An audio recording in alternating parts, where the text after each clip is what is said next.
சென்னையில் நடைபெற்ற திமுக மாவட்ட செயலாளர்கள் கூட்டத்தில் கட்சியின் தலைவர் முதலமைச்சருமான மு.க.ஸ்டாலின் உரை நிகழ்த்தினார். விவரங்களோடு இணைகிறார் செய்தியாளர் ஜெபரசன். வணக்கம். விவரங்கள் என்ன சொல்லலாம்? திமுக தலைமை அலுவலகமான அண்ணா அறிவாலயத்தில் மாவட்ட செயலாளர்கள் மற்றும் சட்டமன்ற உறுப்பினர்கள், நாடாளுமன்ற உறுப்பினர்கள் மத்தியில் தமிழக முதலமைச்சர் உரையாற்றியிருக்கிறார். இதில் தொடர்ச்சியாக பல்வேறு விஷயங்கள் விவாதிக்கப்பட்டிருக்கிறது. குறிப்பாக ஏற்கனவே 4 தீர்மானங்கள் நிறைவேற்றப்பட்டிருக்கக்கூடிய நிலையில முதலமைச்சர் பேசும்போது பல்வேறு விஷயங்களை தற்போது அவர்கள் முன்பாக பேசியிருக்கிறார். குறிப்பாக தமிழர் திருநாளாம் பொங்கல் பண்டிகை முன்னிட்டு திராவிட பொங்கல் என்றும் தலைப்பில் சிறப்பாக கொண்டாடி இருக்கிறோம். இந்த பொங்கலை முன்னிட்டு 3000 ரூபாய் குடும்ப அட்டைதாரருக்கு பரிசாக வழங்கியிருப்பதாகவும் எடுத்துரைத்திருக்கிறார். இந்த திட்டம் மக்கள் மத்தியில பெரிதும் வரவேற்பை பெற்றிருக்கிறது. இது மட்டுமல்லாமல் தொடர்ச்சியாக பல்வேறு விஷயங்களை தொடர்ந்து அவர்கள் மத்தியில பேசியிருக்கிறார். அனைவரும் மேற்கொள்ளக்கூடிய பரப்புரைகளை தொடர்ந்து கண்காணிக்கப்பட்டு வருகிறது. தொடர்ந்து அவர்கள் எவ்வாறு நீங்கள் பணியாற்றுகிறீர்கள் என்பது தொடர்பாக நான் கண்காணித்து வருகிறேன் என்றும் தெரிவித்திருக்கிறார். அரசின் திட்டங்கள் சுமார் 2 கோடி மக்களை சென்றடைந்திருக்கிறது.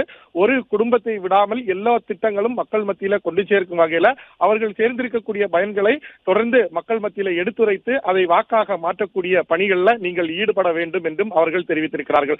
மேலும் தற்போதைய சூழ்நிலையில மாவட்ட செயலாளர்கள், சட்டமன்ற உறுப்பினர்கள், அதே போல கட்சியினுடைய முக்கிய பொறுப்பாளர்கள் யாருமே உட்கட்சி பிரச்சனைகள் எதுவும் இல்லாமல் ஒற்றுமையாக செயல்பட்டு நம்மளுடைய குறிக்கோள் வரக்கூடிய சட்டமன்ற தேர்தலில் வெற்றி என்ற குறிக்கோளை முன்வைத்துதான் பரப்புரையானது இருக்க வேண்டும் என்று அவர்களுக்கு அறிவுரையை வழங்கியிருக்கிறார். மேலும் தற்போது தேர்தல் காலம் என்பதின் காரணமாக நடவடிக்கை எதுவும் இருக்காது என்று நினைத்து யாரேனும் இது போன்ற செயல்களில் ஈடுபட்டால் யாரையும் விட்டுவிட மாட்டேன், எந்த நிகழ்ச்சியாக இருந்தாலும் அவர்கள் மீது நடவடிக்கை எடுக்க நான் தயங்க மாட்டேன் என்று தமிழக முதலமைச்சரும் திமுக தலைவருமான ஸ்டாலின் மாவட்ட செயலாளர்கள், சட்டமன்ற உறுப்பினர்கள் மத்தியில் உரையாற்றியிருக்கிறார்.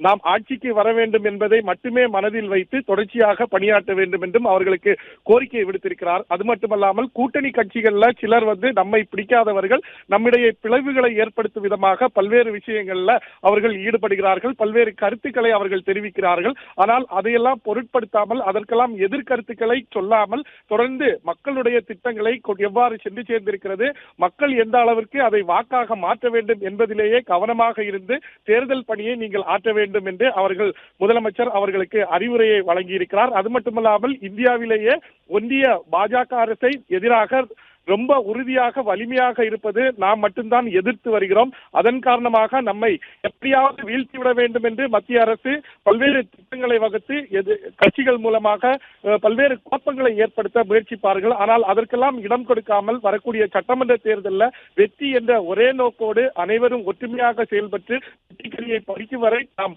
உழைக்க வேண்டும், உழைப்பு என்று உழைக்க வேண்டும் என்று அவர்களுக்கு அறிவுரை வழங்கியிருக்கிறார். விவரங்களை வழங்கியமைக்கு நன்றி ஜெபரசன்.